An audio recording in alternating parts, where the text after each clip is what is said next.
Very good to see you again, Dr. Weiner. Thanks for having me. Pleasure. Dr. Eric Weiner, Thompson Senior Investigator in Breast Cancer Research. You're the Director of Breast Cancer Oncology at Dana-Farber Cancer Institute. You're a Professor of Medicine at Harvard Medical School in Boston. And you are the immediate past chair of ASCO's Communication Committee. I am.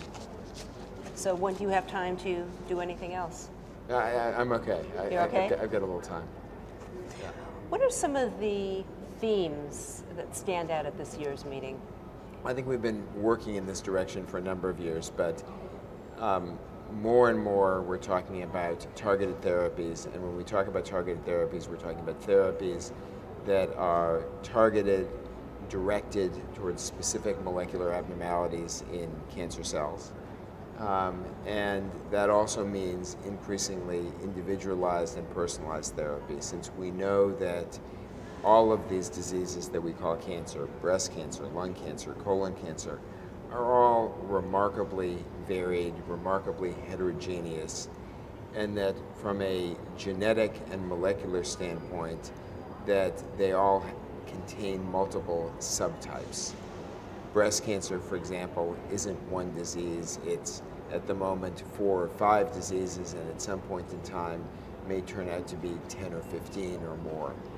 And I think as we work as clinicians and clinical investigators more closely with colleagues in the laboratory, we continue to understand just how diverse these cancers are, and what that means is that we need very different approaches for one patient than for another.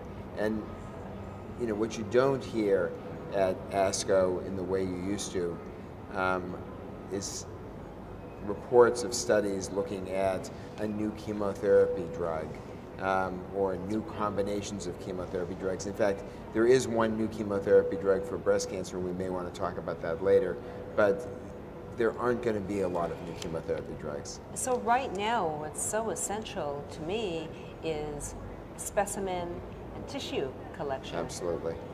And you know, this is a challenge in many, many different ways. When patients enroll in clinical trials, it becomes critical that we, at a minimum, obtain tumor blocks or slides from their initial diagnosis. What's challenging about it is that there are an increasing number of hospitals that actually don't like to provide those tumor blocks to researchers because of concerns that they'll use up the material. And when we talk about doing research biopsies, and there's actually a session tomorrow that's focused exclusively on the ethics around research biopsies, but when we talk about them, there are both the ethical issues, which I think to a large extent we can overcome, but there are also cost issues and very practical issues about making sure we get enough tumor to be able to do the requisite number of tests.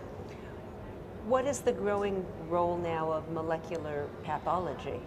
So molecular pathology is not here to replace standard pathology, but it very much augments pathology.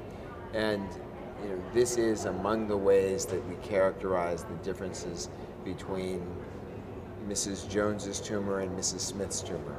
Well, you know, when we talk about cancer as a multidisciplinary disease, the one physician that we never really talk about that's part of that mix is the pathologist. Well, some of us do. But in general, you talk about the oncologist and the surgeon and the radiation oncologist, but somewhere along the way in the background, behind the curtain, is this really important doctor.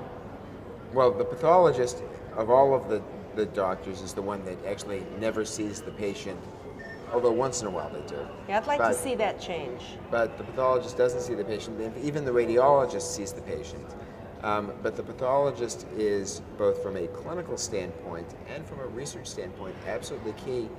And you know, we develop new treatments sometimes based on new diagnostics or incorporating new diagnostics.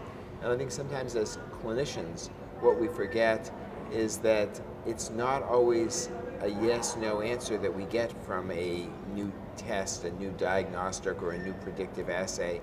And we need to work very, very closely with the pathologist on this. What can consumers, patients do to help support all of you on behalf of obtaining their specimen blocks and their tissue samples? Well, on a policy level, on a more global level, patients can be advocates and can make it clear that they recognize how important this is and push hospitals and pathologists to release these blocks. And I think on an individual level, patients can talk to their doctors about what is known and not known about the molecular characteristics of their tumor.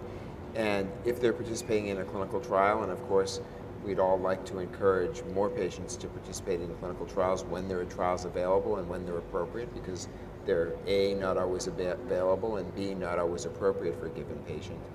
But I think the patient can do her or his best to make sure that the pathology specimens that may be required for the trial get transmitted to the right people. Right, and I think where the teachable moment has to be is for the patient to understand that in order to truly benefit from this new world of targeted or molecular-based therapy, it goes right back to getting hold of tissue to understand the genomics of their own tumor sample, and I don't think that that's a message that the public quite understands yet. Well, it may not be, but I also think it's important to recognize that in general, patients aren't our barriers or aren't the roadblock in terms of getting tissue.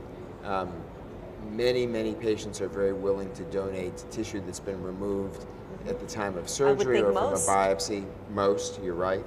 And in fact, I think a surprisingly high percentage of patients are very willing to undergo additional biopsies, even if they know that it's only for the purposes of research. Well, and before we close this out, I think that there's a psychosocial imperative here. None of us want to have cancer, but if you know you can take your cancer and make it worth something, Yep. that's transformative. Yep. And that's important for me as a survivor. And importantly, if in fact a clinical trial hinges upon getting a piece of the tumor, getting some tissue, then in fact we really, as clinicians and clinical researchers, have to make sure that that's something that's feasible, that we only include patients who are able to provide those kinds of specimens, because if we don't, we're not going to be able to answer the question. And of course, there's a whole other discussion we can have on another program on another day about what it would mean to be able to have researchers exchange their tissue specimens from all different parts of the world. Yeah, well, that happens more than it used to, and actually happens to a fair degree. I mean, I think that the time when people didn't want to collaborate and were worried about protecting their own small piece of turf has really, to a large extent, gone by the wayside. I mean, researchers have their own set of ego issues, but I think people have recognized that in order to get this job done, it's not going to take an individual or even a single team to do it. It's going to take really a much larger group of people. Thank you, Dr. Weiner.